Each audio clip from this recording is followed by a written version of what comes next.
Thank you, David. You all welcome.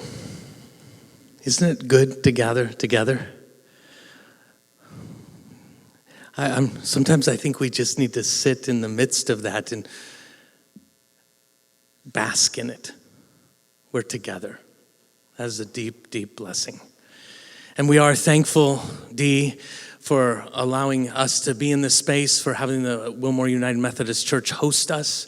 This is the second time, because of the United Methodist Church's graciousness during this season of COVID, where we've been able to thoughtfully gather together in socially distanced manners, videoing this and then sending this onward to others. And we hope that these are moments of hope that ripple outward because of the videoing aspect as well. So thank you all for being here for this.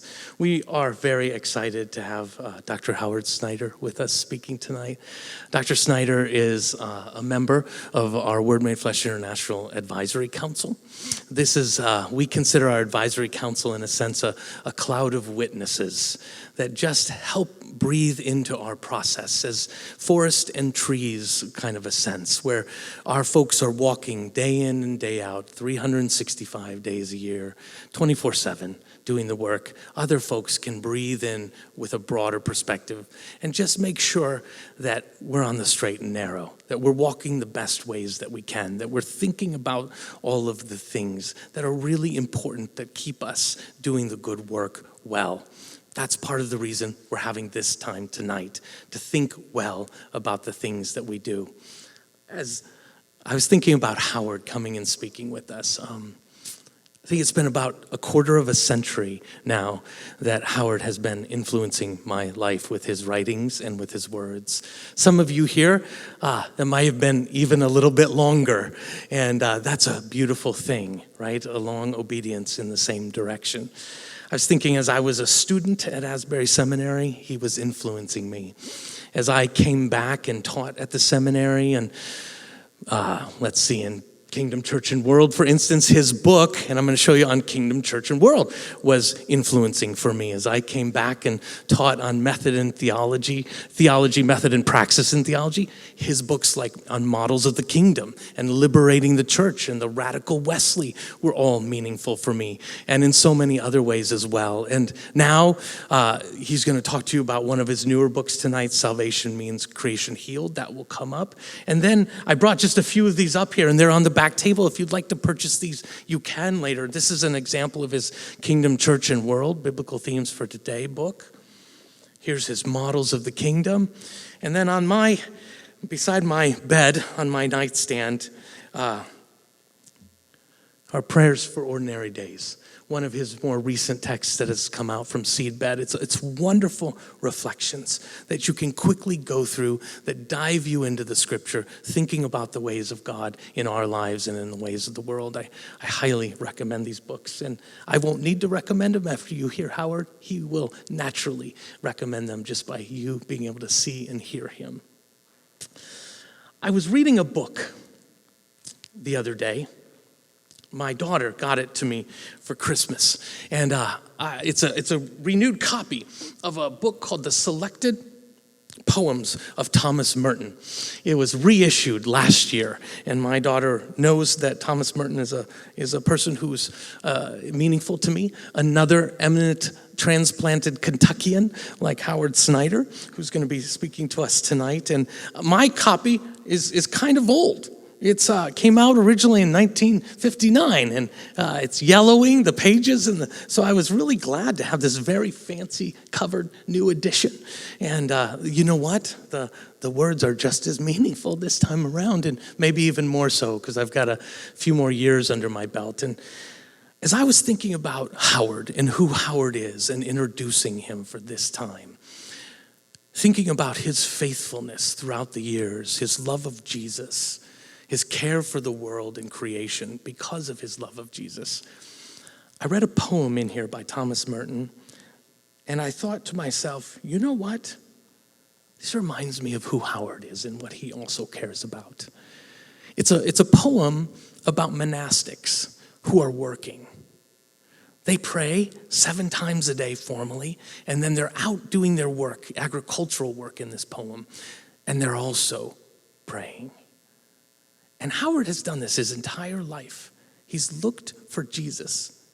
Wherever he's been, whatever he's done, he's looked for Jesus. Let me read this poem about him, and then I'll tell you just a few more specifics about him, and then you get to hear from him, which is the best part. Here's this poem. It's only 4 stanzas, so pretty short. It's called Trappists Working. And we're just beginning into spring here after a time of COVID. You'll hear in here intonations of summer and even onward into autumn, right? As we begin to maybe have hope to think ahead ourselves. You'll hear that here too. Merton writes this in this poem, Trappists Working. Now, all of our saws sing holy sonnets in this world of timber, where oaks go off like guns and fall like cataracts, pouring their roar into the wood's green well. Walk to us, Jesus, through the wall of trees, and find us still adorers in these airy churches, singing our other office with our saws and axes. Still teach your children in the busy forest, and let some little sunlight reach us in our mental shades and leafy studies. When time has turned the country white with grain and filled our regions with the thrashing sun, walk to us, Jesus, through the walls of wheat. And when our 2 tractors come to cut them down, sow some light winds upon the acres of our spirit, and cool the regions where our prayers are reapers, and slake us, heaven, with your living rivers. What a wonderful last line. I think of Jesus, right, with the woman at the well. I can give you water of life for which you will thirst no more, and slake us, heaven, with your living rivers. Merton was able to write that and see that because he was appreciative of God's creation. He put himself in the midst of God's creation, and he saw God walk through it. This is part of who Howard is and what Howard does in all of his work. I want to read you just a few pieces from his bio. Dr. Howard Snyder currently serves as visiting director of the Manchester Wesley Research Center in England. Formerly, Dr. Snyder served as professor of history and theology of mission at Asbury Theological Seminary in the E. Stanley Jones School of World Mission.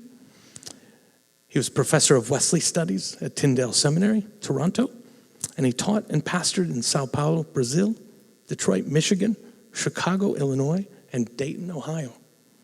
Dr. Snyder's main interest is in the power and relevance of Jesus Christ and his kingdom for the world today and tomorrow.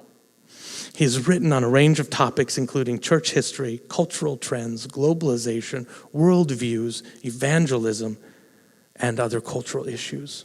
One of his most recent publications, which I mentioned briefly, is Salvation Means Creation Healed, The Ecology of Sin and Grace, Overcoming the Divorce Between Earth and Heaven.